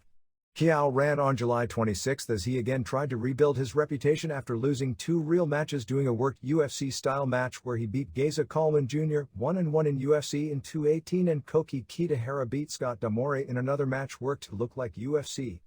Both Kiao and Kitahara are attempting to get into the UFC tournament in September. Even though Kiao lost to Mark Hall on a fluke, if he or Kitahara were to be put in with Tank Abbott, it would be an ugly massacre. The Golden Cups of UWFI ran a show in Kobe on July 28, selling out a 2,100-seat arena with poor masked wrestlers known as 100% Machine, 150% Machine and 200% Machine, losing to Hiromitsu Kaniara, Yuhi Sano, and Nobuhiko Takada. After the show, Takada said that was the only show they'd work as he doesn't want masked wrestlers in UWFI. Pro Wrestling Fujiwara Gumi ran on July 27 in Kawasaki, drawing 459 fans to a Dick Murdoch memorial show with Fujiwara beating Tatsuo Nakano on top. Several of the groups this past week have run free shows as part of fireworks festivals or country fair type of events. The biggest was Tokyo Pro Show on July 23 at Atami Sun Beach, which was reported as being viewed by more than 65,000 fans. Apparently this is not an angle, although it sounds like one, but there is real heat and war between Genichiro Tenryu and Hiromichi Fuyuki, who are the group's biggest stars and have a relationship that dates back to All Japan. Publicly, Tenryu doesn't like Fuyuki's comedy style and says it has no place in war. In addition, NHK, one of the Japanese networks, recently did a show on pro wrestling. Hashimoto, Yoji Anjo and Great Sasuke were guests, and in an interview with Fuyuki, he said something to the effect that pro wrestling was worked, which also got traditionalists like Tenryu hot about admitting that on a highly rated network show. Fuyuki worked Kiao's show on July 26 and said he was going to work on the indie circuit leaving war. The wrestler Aquarius that beat Dr. Wagner Jr. for the CMLL light heavyweight title last week on the Big Japan Tour, unmasked this week, revealing himself as former IWA and EMLL wrestler Yoshihiro Tajiri. Tajiri dropped the strap back to Wagner on July 28 in Sapporo. Among the parade of title matches for Michinoku this past week, the only title change saw Great Sasuke win the WWA middleweight title from Pilato Suicida on July 27 in Sakata. Sasuke is already starting to promote his October 10th show at Sumo Hall, in which his plan is to wrestle Dynamite Kid. On the July 19th Big Japan show, we reported the main event, Nagasaki and Yamakawa vs Nakamaki and Matsunaga, as a ladder match, but it was actually a scaffold match. At one point Matsunaga jumped off the scaffold. It was much lower than the old scaffolds in NWA, looked to be about 9 feet high, onto Yamakawa, who was on a table laying on barbed wire, and of course they went through the table. Universal Valley Tudo runs its second show on August 4 at Tokyo Bay NK Hall with an 8-man UFC-style tournament which includes former UFC prelim fighters Joel Sutton, 2-0 in alternates matches, Jason Farron, 0-1 losing to Guy Mesger, and Anthony Macias, 0-2, plus several famous Brazilians, Marco Ruas, Hugo Duarte and Valide Ismail, have singles matches. Hickson Gracie and Masakatsu Funaki appeared together on the television show SRS, a weekly talk action show which covers legit fighting sports. The show was based around the July 7th Valley Tudo show. Gracie was none too gracious, talking about fighters like Igor Zinoviev and Dan Severn, saying the only one on the show who showed him anything was his brother Royler, and said nobody else impressed him. When matches with Severn or Zinoviev were brought up, Gracie pretty much blew both of them off, saying why would he want to fight guys that he's not impressed with. Ilukain Mikhail of Rings defeated the most recent Brazilian Valley Tudo champion Mester Hulk by submission in 7:03 of a shoot match on a July 14th shoot show in Japan. USWA. Basically nothing much going on since the television show was cancelled on July 27. The show had originally been moved earlier in the morning because of NBC Olympics coverage, since WMC-TV is an NBC affiliate. However, due to the bombing the night before, NBC News was covering that aspect during the time wrestling was scheduled. With the show not airing, they canceled the July 29th show in Memphis because it wouldn't have drawn anyone. ECW. The final ECW show in the regular Sunday night time slot on MSG Cable would have aired on July 28. The station changed program directors and the new director canceled the show. ECW will air on about 40% of the MSG affiliates with the Prime broadcast, and they were expected to sign a deal on Channel 31 in New York, which is a business/sports station, for Saturday nights at 1 a.m., which may start as early as this coming weekend. Sandman has moved back to Philadelphia from Utah, where he had been working a regular job. Dulo will replace Kimono on the Japanese tour.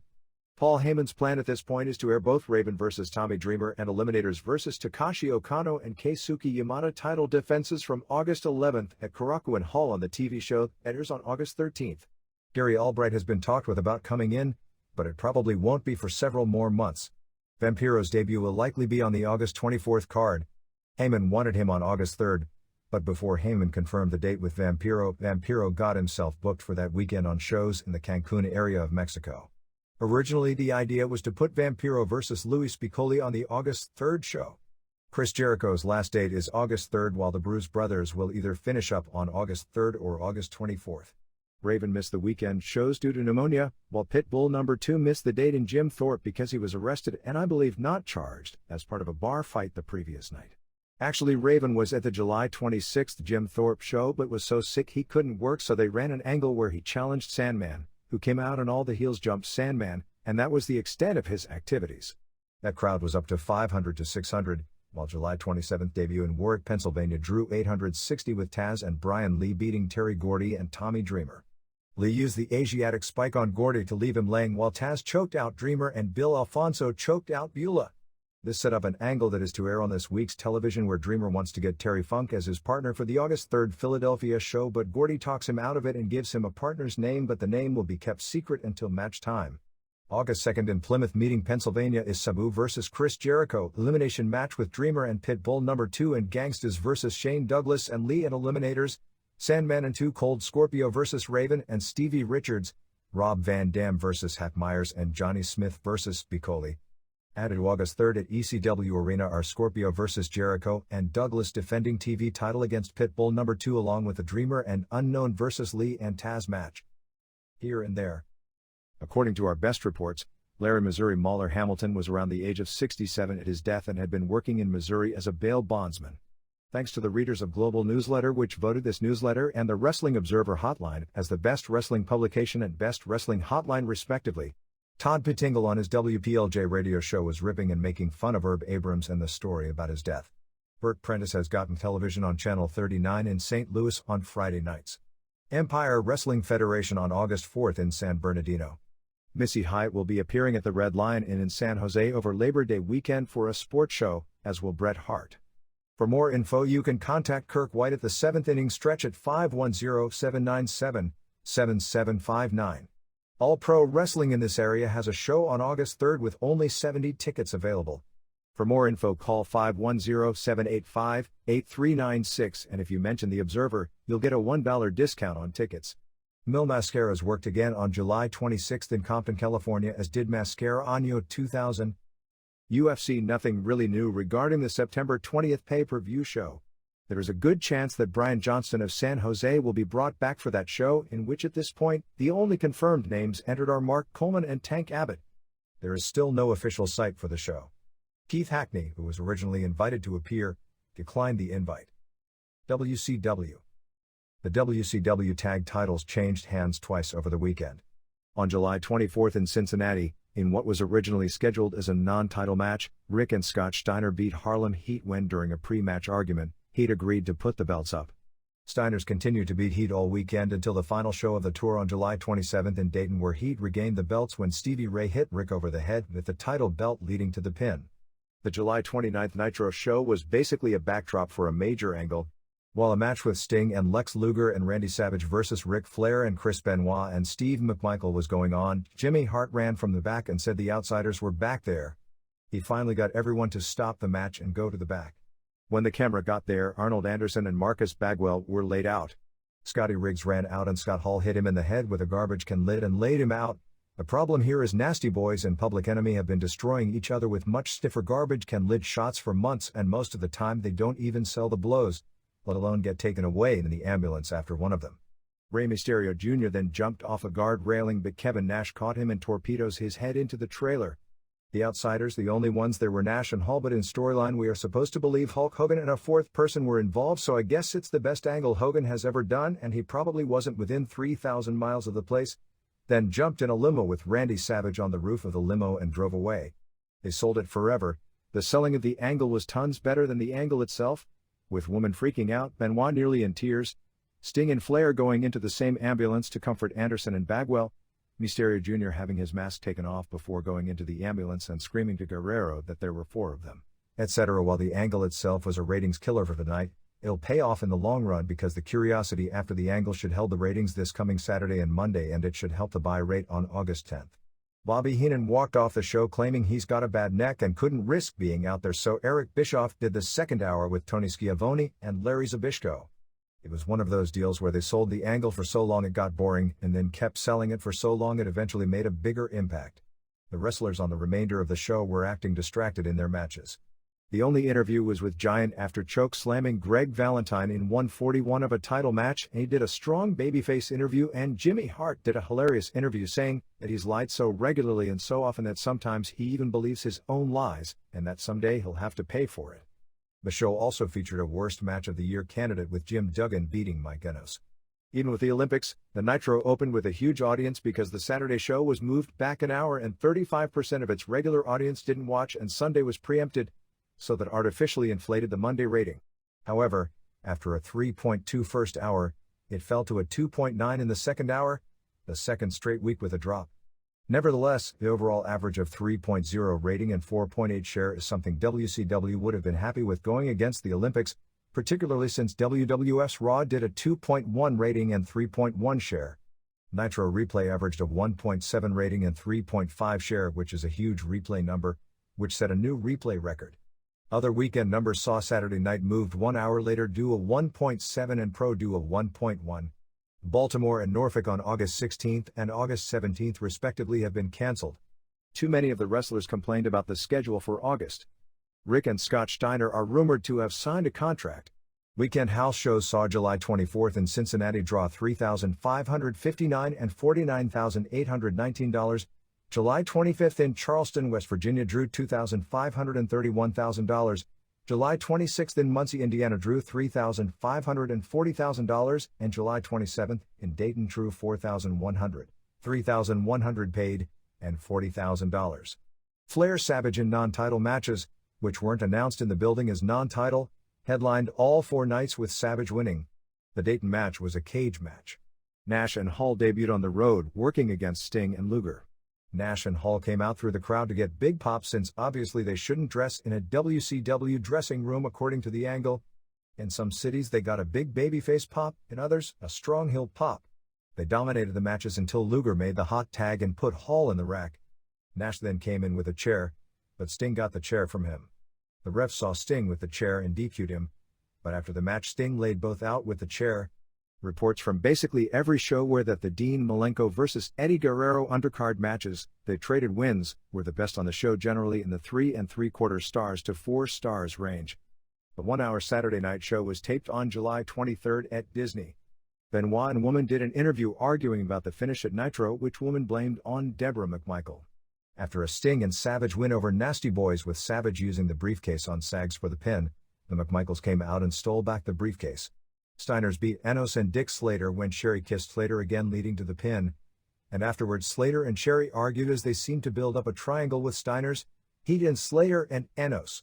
They aired a paid commercial by NWO airing the beating on Sting as he was going to his car taped in Orlando, which they said was taped in Cincinnati, and Giant beat Booty Man on top.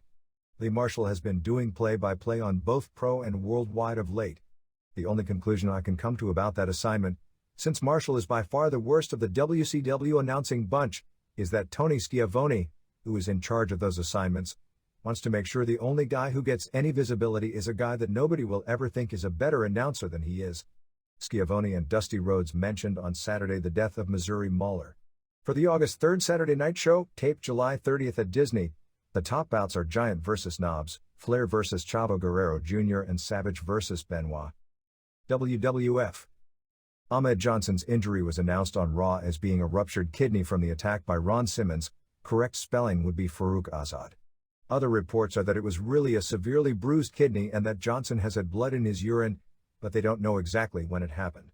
Johnson also broke his nose during the six-man, presumably from a stiff kick to the face by Owen Hart.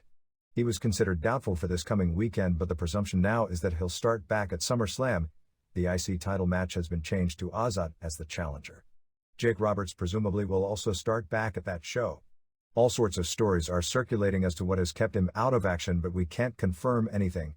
Independent estimates for the WWF International Incident pay-per-view were that it did in 0.37 buy rate, 92,000 buys.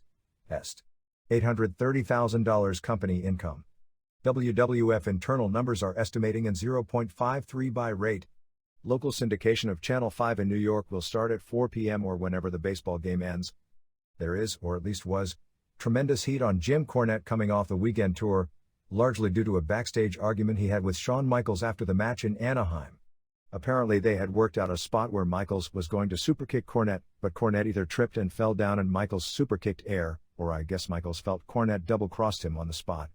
There were problems already between the two stemming from something that apparently happened after the show in San Francisco. Anyway, after they went behind the curtain in Anaheim, Michaels immediately began yelling at Cornette about the spot and Cornette began yelling back and it became a big deal internally. Clarence Mason will become a regular manager for Crush, who they admitted on Raw was arrested on a weapons violation and controlled substance violation, although steroids themselves weren't mentioned. Mason is obviously not his real name, and he was a former assistant DA in real life from somewhere in Florida who was a big wrestling fan and became friends with Ernie Ladd, who made the connection with the WWF with him. Iron Sheik will be brought back at the next tapings as a coach, as opposed to manager. Fatu had his head shaved and was told to lose a lot of weight and be introduced as a new character from the Middle East. It will probably once acknowledge that the new guy was Fatu, similar to why Jerry Lawler mentioned Ron Simmons' name once on Raw last week. The idea behind this is by saying who it is once, you aren't insulting the intelligence of the fans who figure it out, but not to dwell on it either. Sheik was under the impression he'll be given a major push and it'll be a hot deal because they are using him to exploit the heat from recent terrorist activities all over the news. Barry Windham's gimmick will be the stalker. He's not going to be a stalker like the kind of people that stalk celebrities, but more of a big game hunter gimmick. The Bruise Brothers are also returning, although only for a similar level push as Freddie Joe Floyd, TJ Hopper, etc., and that they'll occasionally get a TV win but mainly be used to put over the tag teams that are being pushed, and they aren't going to be sent on the road. WWF encouraged them to continue with ECW, however Paul Heyman didn't want to use anyone that loses on WWF television or is affiliated with WWF. Pat Patterson's situation is that he won't be returning to office work, but will be helping with television and maybe go on the road 1 week a month to keep his hand in things. At least that's what Patterson is said to want.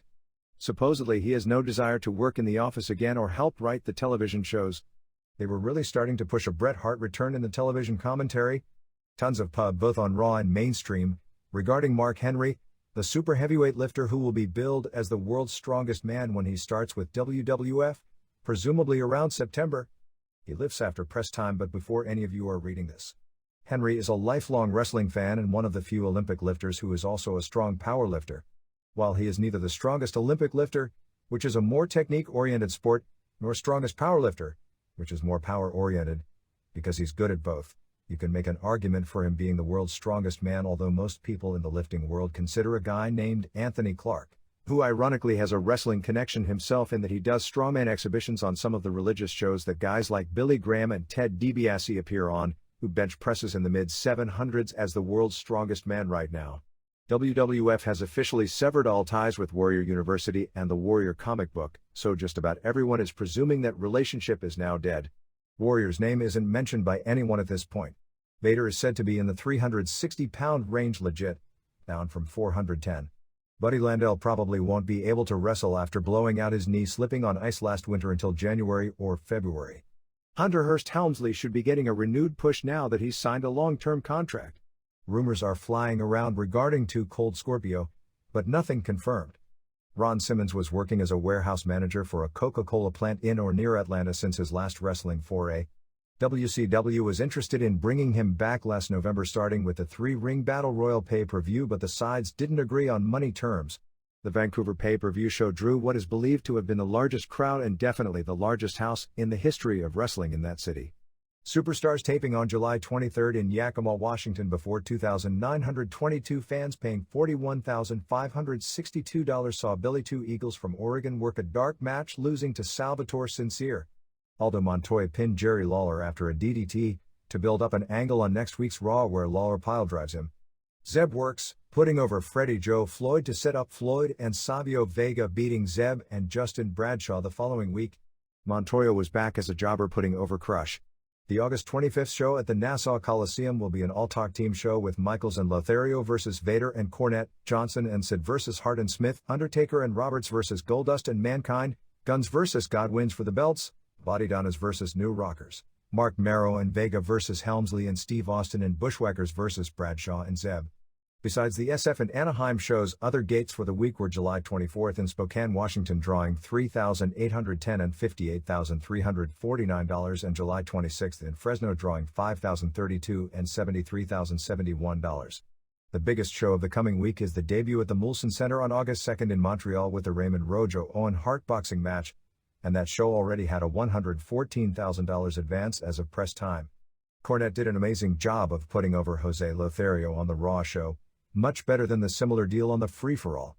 Lothario came off good as the old proud retired wrestler, kind of like a Pero Aguayo in 15 years, but I just don't know if he has enough name recognition and empathy outside of Southern Texas where it'll mean something on a national basis, which is clearly what they are building it up for.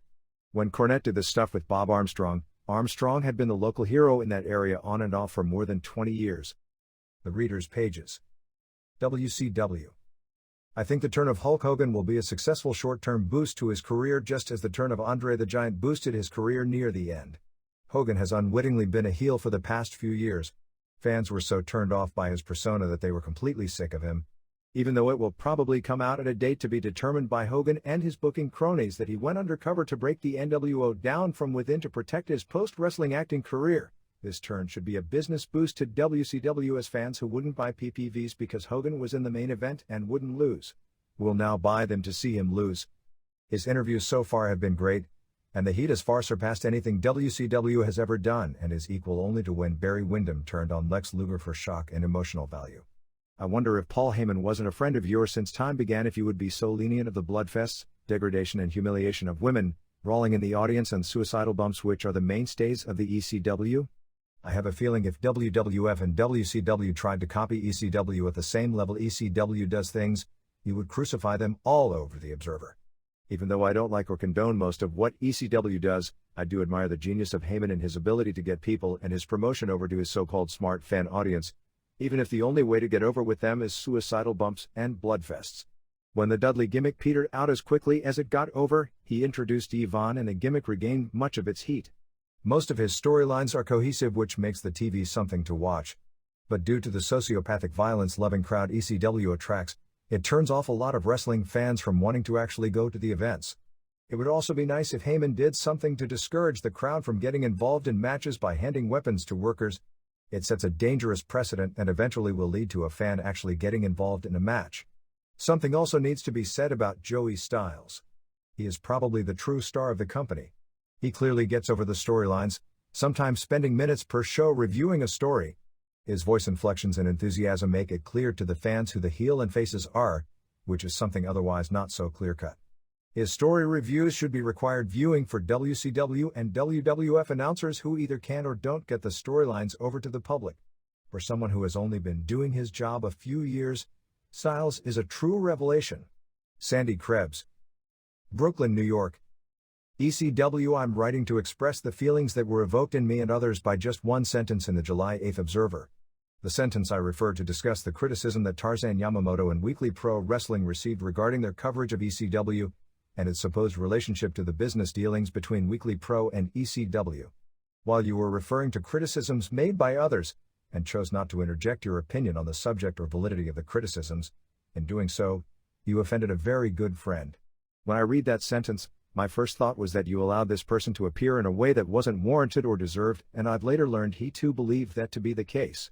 Although I was happy to see you give so much attention to the changes in the hierarchy at Baseball Magazine Shaw as it relates to the resignation of Yamamoto, I feel the need to defend Fumi Saito, the editor of all pages covering ECW. As you know, I'm very good friends with Fumi Saito. Although he wasn't named, he was the main player in your characterization of what reads as an underhanded relationship between a magazine editor and a promotion that gets covered in the magazine. There may be critics, but their criticisms of ECW and Fumi Saito's business dealings are not consistent with the facts and don't make sense when you understand the dynamics of the dealings between Paul Heyman, Todd Gordon, and Fumi Saito. First, Fumi Saito believes deep to the core that ECW is a revolutionary force in American pro wrestling and will prove to be revolutionary in Japanese wrestling as well. Although the promotion of ECW and Weekly Pro would, in fact, help to advance his beliefs and would also help in the sales of videos that he invested heavily in, this is not his motivation. What is much closer to reality is his profound belief in the wrestling product that is responsible for both his extensive coverage and then later the investment in the video rights. Remember, his generous coverage of ECW began before his initial investment in the videos. Paul Heyman, who was always trying to handle too much business at one time with little help from his staff, was very inefficient in this matter and screwed Fumi Saito around by not delivering the videos in a speedy fashion. This was very frustrating to Fumi Saito and led to many rather brisk and intense faxes from Fumi Saito to Heyman. Fumi Saito could have leveraged the deal by cutting back on magazine coverage of ECW, but his professionalism and integrity to print what he believed deserves printing would not allow him to use that leverage to his advantage. Also, the extensive coverage of ECW is one of the things that separates Baseball Magazine from Gong Magazine. Both give generous coverage to the big two of the US scene, but it is Baseball Magazine that chooses to recognize the number 3 up-and-coming promotion. This gives their readership a little something different to look forward to. Paul Heyman knows Fumi Saito is a huge mark for ECW and is very happy to get the coverage, but he has never demanded or asked for it in any way. It is Fumi Saito's belief in ECW as a revolutionary product and force that motivates him to cover it in the manner he does. I'm very surprised that you didn't defend Fumi Saito's character in all of this, as you are well aware that it is he, and not Tarzan Yamamoto, who is responsible for the business relationship with ECW. You wrote it to sound like the various criticisms were warranted. I hope you understand the effects on his character that were affected by the implication. Scott Goldstein, Philadelphia, Pennsylvania. I feel compelled to respond to Andrew Kessler's endless barking about the superiority of ECW in the July 22 issue. It is apparent he has a very narrow view of the business. While ECW is an excellent, well-targeted product, it is in no way worthy of the undying praise.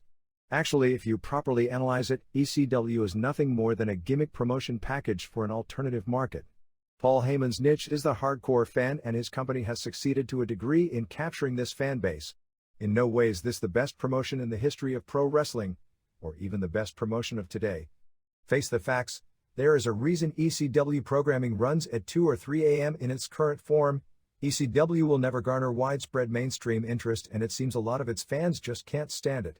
Get over it and be happy you've got an alternative to watch. Count your lucky stars that Vince McMahon has his hands full with WCW and no longer has the power to snuff out promotions like ECW. By the way, I'm wondering who forces people to watch the garbage put out by the big two every Monday night. Is the on/off switch on your TV broken? Yes, the ECW crew works its ass off, but the key word here is work, just like every promotion past and present. In my mind, classic definition of a great wrestling promotion is one in which everything is presented as believably as possible and as close to that of a real sport. Many promotions of the non-too-distant past, Jim Crockett and Bill Watts territories in particular, displayed outstanding realism, drama and excitement. ECW, on the other hand, is as predictable as it gets. Stiff chair shots, blading, etc. had their place in the promotions of the past, but were used for maximum impact to augment the product, not to be the entire product. The constant parade of this stuff in ECW renders the gimmicks almost meaningless when it comes to storylines. Hell, they are the storylines. Does ECW really look like anything remotely like a legitimate sport? Like it or not, Stephen Grant was correct when he said that ECW is in fact no more real than watching a Bushwhackers match. It's stiffer by a country mile, but no more realistic. John Drake. This is the end of this conversion. Be sure to comment and subscribe. See you next time.